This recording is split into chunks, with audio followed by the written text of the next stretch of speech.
Soya 65 റെഡിയാക്കാനായിട്ട് ഒരു 100 gram soya chunks ആണ് എടുത്തിട്ടുള്ളത്. നമ്മൾ മീൽ മേക്കർ എന്ന് പറയുന്ന സോയ ചങ്ക്സ്. ഇതിലേക്ക് ആദ്യം കുറച്ച് നല്ല തിളച്ചുകൊണ്ടിരിക്കുന്ന വെള്ളം ഒഴിച്ചിട്ട് ഒരു 10-20 മിനിറ്റ് കുതിർക്കാനായിട്ട് വെക്കണം. എന്നാൽ മാത്രമാണ് നല്ല സോഫ്റ്റ് ആയിട്ട് നല്ല പൊങ്ങി വന്ന് പിന്നെ ആ ഒരു സ്മെല്ലൊക്കെ പോയി കിട്ടാൻ വേണ്ടിയിട്ടാണ് ഇങ്ങനെ ചെയ്യുന്നത്.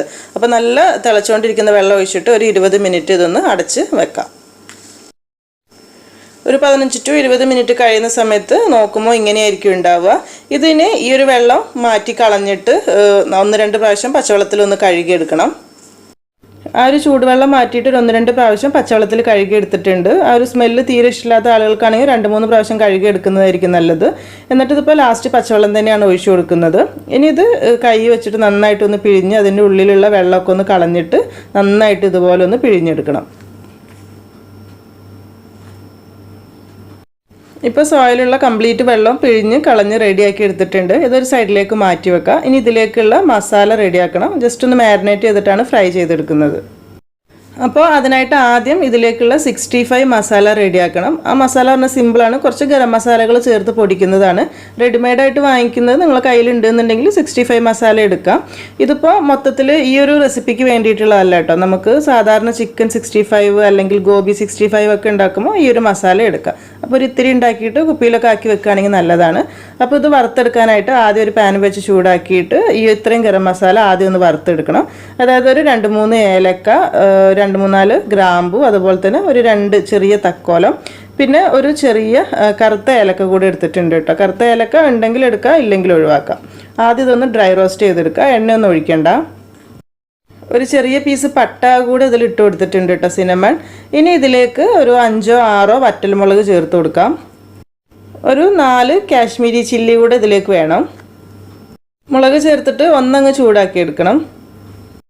ഈ സമയത്ത് ഇതിലേക്കൊരു 1.5 ടേബിൾ സ്പൂൺ മല്ലി, പച്ചമല്ലി ഉണ്ടല്ലോ മുഴുവനോടെയുള്ള മല്ലി, അതുപോലെ തന്നെ ഒരു 1/2 ടേബിൾ സ്പൂൺ കുരുമുളക്, ഒരു piece bay leaf, 1 tablespoon വലിയ ജീരകം, 1/2 ടേബിൾ സ്പൂൺ ചെറിയ ജീരകം കൂടെ ചേർത്തിട്ട് ഇതെല്ലാം കൂടെ നന്നായിട്ടൊന്ന് വറുത്തെടുക്കുക. ഒരുപാട് കരിഞ്ഞു പോകരുത്. കരിഞ്ഞു പോയാൽ ടേസ്റ്റ് മാറും. നന്നായിട്ടൊന്ന് ചൂടാക്കി വറുത്തെടുക്കുക. ഇപ്പോൾ എല്ലാം പാകത്തിന് റോസ്റ്റായി വന്നിട്ടുണ്ട്. ഇനി ഗ്യാസ് ഓഫ് ചെയ്തിട്ട് ഇതൊരു സൈഡിലേക്ക് മാറ്റി വെക്കണം. വെക്കുന്ന സമയത്ത് പാനിന് നല്ല ചൂടുണ്ടാവും. അപ്പോൾ അതുകൊണ്ട് ഒരു 1-2 മിനിറ്റ് കൂടെ ഇളക്കി കൊടുക്കുന്നതായിരിക്കും നല്ലത്. അല്ലെങ്കിൽ വേറൊരു പാത്രത്തിലേക്ക് മാറ്റി വെക്കാം. ഗരം മസാല പാനിൽ നിന്ന് മാറ്റിയിട്ട് ഇനി ഇതിലേക്ക് ഒരു 1 ടേബിൾ സ്പൂൺ മൈദയും 1/2 ടേബിൾ സ്പൂൺ അരിപ്പൊടി കൂടെ ചേർക്കുന്നുണ്ട്. അപ്പോൾ ഇതൊക്കെ നമ്മൾ വറുത്തിട്ടാണ് ഇതിലേക്ക് ചേർക്കുന്നത്. കാരണം കൂടുതൽ ദിവസമൊക്കെ ഈ മസാലപ്പൊടി എടുത്ത് വെക്കുന്നുണ്ടെങ്കിൽ നാശമായി പോവാതിരിക്കാൻ വേണ്ടിയിട്ടാണ്. അപ്പോൾ മസാലപ്പൊടിയിലേക്ക് ആവശ്യമായിട്ടുള്ളൊരു 1/2 ടീസ്പൂൺ ഉപ്പ് കൂടെ ചേർക്കുന്നുണ്ട്. ഉപ്പൊക്കെ നമ്മൾ ചേർക്കുന്ന സമയത്ത് വറുത്തിട്ട് വേണം ഉപയോഗിക്കാൻ. ഇത് ഒരുപാട് വറുത്ത് കളർ മാറേണ്ട ആവശ്യമൊന്നുമില്ല. ചെറുതായിട്ടൊന്ന് ചൂടായി കിട്ടിയാൽ മാത്രം മതി. ഇപ്പോൾ പൊടികളും കറക്റ്റ് ചൂടായി കിട്ടിയിട്ടുണ്ട്. ഇനി ഇത് ആദ്യം നമ്മൾ വറുത്ത് വെച്ചിട്ടുള്ള ഗരം മസാല ഉണ്ടല്ലോ, അതും ഈ പൊടികളും എല്ലാം കൂടെ മിക്സിയിൽ ഇട്ടിട്ട് നല്ല ഫൈനായിട്ടൊന്ന് പൊടിച്ചെടുക്കണം. പൊടിച്ചെടുത്തിട്ടുള്ള മസാലയാണിത്. പുറത്തുനിന്ന് വാങ്ങുന്ന 65 മസാല കുറച്ചുകൂടി റെഡ് കളറായിരിക്കും. അതൊരു 1-2 പിഞ്ച് ഫുഡ് കളർ ചേർക്കുമ്പോഴാണ് ആ ഒരു റെഡ് കളർ വരുന്നത്. അപ്പോൾ ഇത് നമുക്കൊരു സൈഡിലേക്ക് മാറ്റി വെക്കാം. സോയ മാരിനേറ്റ് ചെയ്തെടുക്കാനായിട്ട് ഇതിലേക്കൊരു 1 ടേബിൾ സ്പൂൺ ലെമൺ ജ്യൂസ് ആദ്യം ഒഴിച്ചു കൊടുക്കണം. 1 ടേബിൾ സ്പൂൺ തൈര്. നമ്മൾ പൊടിച്ച് വെച്ചിട്ടുള്ള 65 മസാലയിൽ നിന്നും ഒരു 2 ടീസ്പൂൺ മതി, കൂടുതൽ വേണ്ട. 2 ടീസ്പൂൺ മസാല ഇതിലേക്ക് ഇട്ട് കൊടുക്കാം. 1 ടേബിൾ സ്പൂൺ കോൺഫ്ലോർ, നല്ലൊരു കളർ കിട്ടാൻ വേണ്ടിയിട്ട് ഒരു 1 ടേബിൾ സ്പൂൺ കാശ്മീരി ചില്ലി പൊടി കൂടെ ഇതിലേക്ക് ചേർക്കുന്നുണ്ട്. 1/2 ടീസ്പൂൺ മഞ്ഞൾപ്പൊടി, 1/2 ടേബിൾ സ്പൂൺ ഇഞ്ചി വെളുത്തുള്ളി പേസ്റ്റ്, രണ്ടും കൂടെ പേസ്റ്റ് ആക്കിയത് ഒരു 1/2 ടേബിൾ സ്പൂൺ മതിയാകും. പിന്നെ കുറച്ച് മല്ലിയില ചെറുതായി മുറിച്ചത് ഒരു ടേബിൾ സ്പൂൺ മതി. ഒരുപാട് വലുതായിട്ട് മുറിച്ചെടുക്കരുത്, ചെറുതായിട്ട് മുറിക്കുന്നതായിരിക്കും നല്ലത്. അതുപോലെ തന്നെ ഒരു ഇത്തിരി കറിവേപ്പില, ഒരു ടീസ്പൂണൊക്കെ തന്നെ മതിയാകും. ആവശ്യത്തിനുള്ള ഉപ്പ് ഇട്ട് കൊടുക്കാം. ഇനി ഇതെല്ലാം കൂടെ ചേർത്തിട്ട് നന്നായിട്ട് കൈ ഉപയോഗിച്ചിട്ടൊന്ന് മിക്സ് ചെയ്തെടുക്കാം. മിക്സ് ചെയ്യുന്ന സമയത്ത് ഒരു 1 ടേബിൾ സ്പൂൺ അരിപ്പൊടി, 1 ടേബിൾ സ്പൂൺ മൈദ കൂടെ ചേർത്തിട്ട് കുഴച്ചെടുക്കുകയാണെങ്കിൽ നല്ലതാണ്. എല്ലാം കൂടെ നന്നായിട്ട് മിക്സ് ചെയ്തെടുത്തിട്ടുണ്ട്. ഇത് സമയം ഉണ്ടെന്നുണ്ടെങ്കിൽ അരമണിക്കൂർ റെസ്റ്റ് ചെയ്യാൻ വേണ്ടിയിട്ട് മാറ്റി വെക്കാം. അരമണിക്കൂർ കഴിയുന്ന സമയത്ത് ഫ്രൈ ചെയ്യാൻ ആവശ്യത്തിനുള്ള ഓയിൽ ചൂടാക്കിയിട്ട് നമ്മൾ ഈ സോയ മൊത്തത്തിൽ ഫ്രൈ ചെയ്തെടുക്കുക. ഡീപ്പ് ഫ്രൈ ആണ് ഇപ്പോൾ ചെയ്തെടുക്കുന്നത്. ഒരു മീഡിയം ഫ്ലെയിമിലിട്ട് ഫ്രൈ ചെയ്തെടുത്താൽ മതിയാകും. രണ്ട് രീതിയിൽ ഇത് ഫ്രൈ ചെയ്തെടുക്കുക. നല്ല ഡ്രൈ ഫ്രൈ ആവണമെന്നുണ്ടെങ്കിൽ കുറച്ച് സമയം ഇളക്കിയിട്ടിട്ട് നന്നായി ഫ്രൈ ചെയ്തെടുക്കുക. അല്ലാന്നുണ്ടെങ്കിൽ ചെറുതായിട്ടൊന്ന് കളർ മാറി കുക്കാവുന്ന സമയത്ത് മാറ്റിയെടുക്കുക. ഇതിപ്പോൾ ഞാൻ അത്യാവശ്യം നന്നായിട്ട് ഫ്രൈ ചെയ്തിട്ടുണ്ട്. ഇതൊരു സ്ട്രെയിനറിലേക്ക് എടുക്കാം. ബാക്കിയുള്ളതും ഇതുപോലെ തന്നെ ഫ്രൈ ചെയ്തെടുത്ത് റെഡി ആയിട്ടുണ്ട്. ഇനി ലാസ്റ്റായിട്ട് ഇതിലേക്ക് കുറച്ച് പച്ചമുളകും കറിവേപ്പിലയും കൂടെ ഒന്ന് ഫ്രൈ ചെയ്തിടുകയാണെങ്കിൽ നല്ലതാണ്. ഇത് ചെയ്യുന്നത് എന്തിനാണെന്ന് വെച്ചാൽ നമ്മളിപ്പോൾ ഇത് ഇങ്ങനെ തന്നെയാണ് സെർവ് ചെയ്യുന്നതെന്നുണ്ടെങ്കിൽ ഈ പച്ചമുളകും കറിവേപ്പിലയും വറുത്തിട്ടാൽ മതി. അതല്ല കുറച്ച് സോസൊക്കെ ചേർത്ത് മിക്സ് ചെയ്തിട്ടാണ് റെഡിയാക്കുന്നതെന്നുണ്ടെങ്കിൽ ഈ ഒരു കറിവേപ്പിലയും പച്ചമുളകും ഇപ്പോൾ ഇടേണ്ട ആവശ്യമില്ല. അപ്പോൾ നമുക്ക് ഇങ്ങനെ ചെയ്യണമെങ്കിൽ ഇങ്ങനെ ചെയ്യാം, സോസ് ചേർത്തിട്ടുള്ള രീതി വേണമെങ്കിൽ അങ്ങനെ ചെയ്യാം. അപ്പോൾ സോസ് ചേർത്തിട്ടുള്ള രീതി എങ്ങനെയാണെന്നുള്ളത് നോക്കാം. ആ പാനിൽ തന്നെ ഫ്രൈ ചെയ്തിട്ടുള്ള ഓയിൽ മാറ്റിയിട്ട് അതിൽ നിന്ന് തന്നെ ഒരു 2 ടേബിൾ സ്പൂൺ ഓയിൽ ഇതിലേക്ക് എടുത്തിട്ടുണ്ട്. ഓയിൽ ചൂടാവുന്ന സമയത്ത് ഒരു ടീസ്പൂൺ ഇഞ്ചി വെളുത്തുള്ളി പേസ്റ്റ് ചേർത്ത് കൊടുക്കാം. ചെറിയ തീയിൽ വെച്ച് കൊടുത്താൽ മതി, പെട്ടെന്ന് കരിഞ്ഞു പോകാനുള്ള ചാൻസ് ഉണ്ട്. ഇഞ്ചി വെളുത്തുള്ളിയൊക്കെ നല്ല പേസ്റ്റ് അല്ലേ. ഇനി ഇതിലേക്ക് ഒരു ടേബിൾ സ്പൂൺ ഇഞ്ചി നീളത്തിൽ മുറിച്ചത്, കുറച്ച് വെളുത്തുള്ളി, അതുപോലെ തന്നെ ഒരു ഇത്തിരി പച്ചമുളക് കൂടെ ചേർക്കുന്നുണ്ട്. അപ്പോൾ നിങ്ങളുടെ കയ്യിലിപ്പോൾ ചില്ലി ഗാർലിക് സോസാണ് കയ്യിലുള്ളത് എന്നുണ്ടെങ്കിൽ ഈ വെളുത്തുള്ളി ഇത്ര കൂടുതൽ എടുക്കേണ്ട ആവശ്യമില്ല. ഞാനിപ്പോൾ വെറും ചില്ലി സോസ് മാത്രമാണ് ഇതിലേക്ക് ചേർക്കുന്നത്. അപ്പോൾ അതുകൊണ്ടാണ് വെളുത്തുള്ളി കുറച്ച് കൂടുതൽ എടുത്തിട്ടുള്ളത്.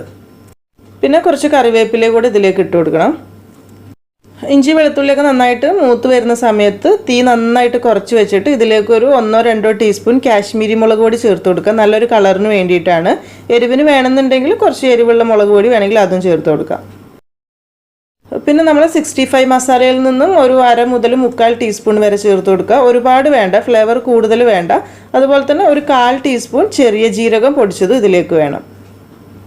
ഇതെല്ലാം കൂടെ ചേർത്തിട്ട് നന്നായിട്ടൊന്ന് വറുത്തെടുക്കുക. തീ കൂടി പോവരുത്, കരിഞ്ഞു പോവാൻ പാടില്ല. ഇനി കുരുമുളക് പൊടി വേണമെന്നുണ്ടെങ്കിൽ ഒരു എരിവ് നോക്കിയിട്ട് ഒരു ടീസ്പൂൺ കുരുമുളക് പൊടി വേണമെങ്കിൽ ചേർത്ത് കൊടുക്കുക. അടുത്തതായി ഇതിലേക്ക് ഒരു ടേബിൾ സ്പൂൺ ചില്ലി സോസാണ് ചേർക്കുന്നത്. ആദ്യമേ പറഞ്ഞല്ലോ, ഗാർലിക് ചില്ലി സോസ് ഉണ്ടെങ്കിലും അതെടുത്താൽ നല്ലതായിരിക്കും. എല്ലാം കൂടെ ചേർത്ത് നന്നായിട്ടൊന്ന് മിക്സ് ചെയ്തെടുക്കണം. ഇനി ഇതിലേക്കൊരു 1/2 കപ്പ് വെള്ളം ചേർത്ത് കൊടുത്തിട്ട് നന്നായിട്ടൊന്ന് മിക്സ് ചെയ്തെടുത്തിട്ട് ഈ വെള്ളം നന്നായിട്ടൊന്ന് തിളച്ച് വരാൻ വേണ്ടി വെയിറ്റ് ചെയ്യണം. ഈ സമയത്ത് സോസിലേക്ക് ആവശ്യമായിട്ടുള്ള കുറച്ച് ഉപ്പ് ചേർത്ത് കൊടുക്കുക. നോക്കിയിട്ട് മതി, കാരണം നമ്മൾ സോയ ഫ്രൈ ചെയ്ത സമയത്ത് ആവശ്യത്തിനുള്ള ഉപ്പ് അതിലുണ്ട്. പിന്നെ അതുപോലെ തന്നെ മൊത്തത്തിലൊന്ന് ടേസ്റ്റ് ബാലൻസ് ചെയ്യാൻ വേണ്ടിയിട്ട് ഒരു 2 നുള്ളു പഞ്ചസാര, 1 ടീസ്പൂൺ വിനാഗിരി അല്ലെങ്കിൽ കുറച്ച് ചെറുനാരങ്ങ നീരോ എന്തെങ്കിലും ചെറിയൊരു പുളിക്ക് വേണ്ടിയിട്ട് ചേർത്ത് കൊടുക്കാം. ഇതെല്ലാം കൂടെ ചേർത്ത് നന്നായിട്ടൊന്ന് തിളച്ച് നല്ലൊരു സോസിൻ്റെ ഒരു പരുവത്തിലായി വരുന്നുണ്ട്. ഇപ്പോൾ ഇങ്ങനെ ആയി വരുന്ന സമയത്ത് ഇതിലേക്ക് ആദ്യം ഫ്രൈ ചെയ്ത് വെച്ചിട്ടുള്ള സോയ മൊത്തത്തിൽ ഇട്ട് കൊടുക്കാം. എല്ലാം കൂടെ ചേർത്തിട്ട് നന്നായിട്ടൊന്ന് മിക്സ് ചെയ്തെടുക്കുക. ഫ്രൈ ചെയ്ത സോയയിലേക്ക് ഈ ഒരു സോസ് നന്നായിട്ട് പിടിക്കുന്നത് പോലെ നന്നായിട്ടൊന്ന് മിക്സ് ചെയ്ത് യോജിപ്പിച്ചെടുക്കാം. ഇനി കൂടുതൽ പണിയൊന്നുമില്ല, കുറച്ച് സമയം ഒന്ന് അങ്ങ് മിക്സ് ചെയ്തെടുത്താൽ മതി, ഒരുപാട് സമയമൊന്നും വേണ്ട. നമ്മൾ ആ ഫ്രൈ ചെയ്തിട്ടുള്ള സോയ വെറുതെ കഴിക്കാൻ തന്നെ നല്ല ടേസ്റ്റാണ്. പിന്നെ ഒരു സോസിൻ്റെ ഒക്കെ ടേസ്റ്റ് വേണമെന്നുള്ളവർക്ക് ഇങ്ങനെയും ചെയ്യാം. ലാസ്റ്റ് വേണമെങ്കിൽ ഇതിൻ്റെ മുകളിലൂടെ ഒരു ഇത്തിരി മല്ലിയില ചെറുതായി മുറിച്ചതോടെ ഇട്ട് കൊടുക്കാം. അപ്പോൾ ഇത്രയേ ഉള്ളൂ നമ്മുടെ ഈ ഒരു സോയ 65 എന്ന് പറയുന്നത്. ശരിക്കും നല്ല സൂപ്പർ ടേസ്റ്റ് തന്നെയാണ് ഇതിന്. കുട്ടികൾക്കൊക്കെ ആവുന്ന സമയത്ത് നമ്മൾ ആദ്യം ഫ്രൈ ചെയ്ത പോലെ കൊടുക്കുന്ന സമയത്ത് നല്ല ഇഷ്ടമായിരിക്കും അവർക്ക് കഴിക്കാൻ. പിന്നെ വേണമെന്നുണ്ടെങ്കിൽ സോസ് ഉപയോഗിച്ചിട്ട് ഇങ്ങനെയും ചെയ്യാം. അപ്പോൾ സോയ ഇഷ്ടമല്ലാത്ത ആളുകൾക്കും തീർച്ചയായിട്ടും ഇഷ്ടപ്പെടുന്ന ഒരു റെസിപ്പി ആയിരിക്കും ഇത്. അപ്പം ഈ ഒരു രീതിയിൽ നിങ്ങൾ ചെയ്ത് നോക്കിയിട്ടില്ല എന്നുണ്ടെങ്കിൽ ചെയ്തിട്ട് ഫീഡ്ബാക്കൊക്കെ അറിയിക്കാൻ മറക്കരുത്. അതുപോലെ തന്നെ നമ്മളെ വീഡിയോ ഇഷ്ടമായിട്ടുണ്ടെങ്കിൽ എന്തായാലും ലൈക്ക് ചെയ്യേണ്ട കാര്യം, ഷെയർ ചെയ്യേണ്ട കാര്യമൊന്നും മറക്കരുത്. പിന്നെ സബ്സ്ക്രൈബ് ചെയ്യാത്തവരുണ്ടെങ്കിൽ സബ്സ്ക്രൈബ് ചെയ്യാനും മറക്കരുത് കേട്ടോ. താങ്ക്